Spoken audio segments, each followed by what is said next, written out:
everyone, and welcome back. Today we are planting out our winter sown cosmos. Now we started these back on April 11th, and I did the double bonbon series, and I wanted to give cosmos one more try before I axed them out.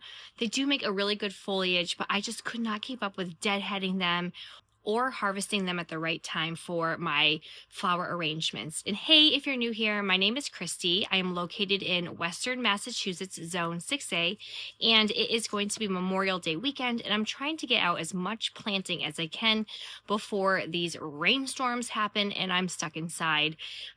But we did these back in April, so if you wanted to check out, I do have a video on how I did winter or spring sow a lot of my warm-loving annuals such as cosmos, zinnias, marigolds, alyssum. You can definitely do it anytime between, say, a month to 2 months before your average last frost date. I like to just wait until it starts to warm up. So this year I started them back in mid-April, whereas before last year I started them all actually back in mid-March, and they did phenomenal. These were actually popping up out of the milk jug. So if you want to see my results from winter sowing, definitely check out my previous video. I will link it below. But we are going to plant these out because they're getting very tall. I have a netted area over right behind me that has some stock and some snapdragons, and I figured these definitely need to be netted, so I am going to put them over. Now, since it does have netting, it's going to be a little bit tricky, but nonetheless, we are going to get them out today. They look phenomenal. I have done nothing to them, no fertilizer. They have been just sitting in here, and it's getting a little bit dry, and since it's going to rain, I figured we should get these into the ground. So I have 3 varieties. I have a white, a violet, and then a rose color. I am going to get them in as best as I can through the netting, and I'll show you how we will pull them apart with winter sowing milk jugs, or spring sowing if you want to call it. You can either tease them apart individually, or you can plant them out in chunks. Since these are pretty large, and you can definitely tell the difference between where the stems are, I'm going to do my best to try and tease them apart individually. I'm going to give them a good soak so it makes it a little bit easier. But if you have something like Rebecca where you might have really overly seeded them, I just tease them apart into little chunks and plant them out in chunks, and then you can thin them out later on, especially with perennials.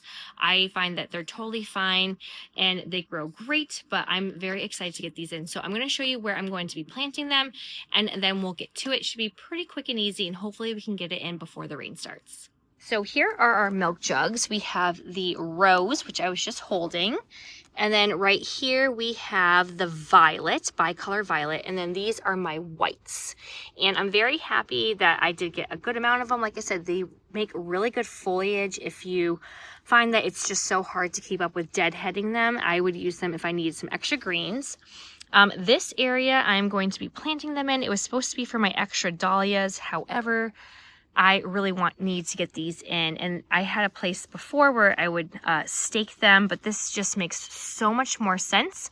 I'm just worried that they're going to get too tall and they might cast a shadow on my celosia that I just planted. So nonetheless, it's going to be super important for me to keep up with these. Okay, so don't mind the weeds, but right here we have our bicolor violet. So I am going to take my milk jug and flip it upside down. I did get it nice and moistened. And look at all of those roots. So what I will do now is I will try and tease it apart in a much larger area. Ever so gently. And I probably could have watered it a little bit more. But I am just going to keep on teasing it, trying not to disturb the roots too much, and just making little piles right below me. And then this is how I will plant them out. And then this one, they're really close together. I'm just going to leave them together, but you can do them singly like this or plant them out in a pair or a little chunk. And then we have one more. So again, just gently tease them apart. And it's as simple as that, especially when they are just not super close together. All right, let's try and get them into the ground. All right, so I am going to get this in, and I am just going to use the netting as a guide. and then backfill.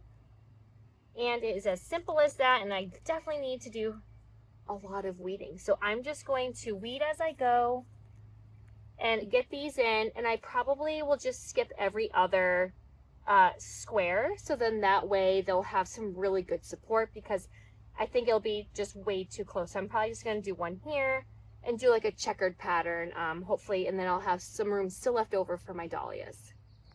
This is going to be the double click bicolor violet, and I have a few chunks. I'm gonna have to go back and forth because this netting is clearly not gonna make it easy on me.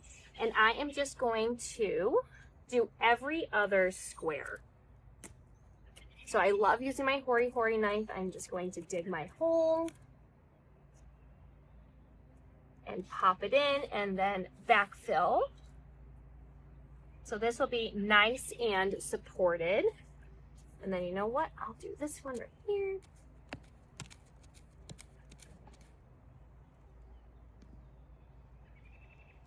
And get this chunk in, and then we will backfill again.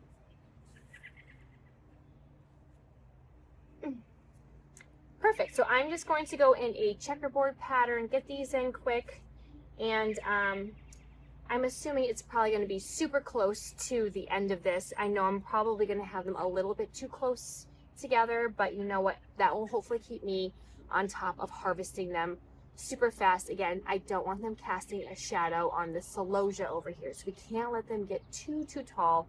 So it probably would have been a better idea to have these somewhere else, but nonetheless, I need to get them out. And this spot has great netting, so we're just going to make it work.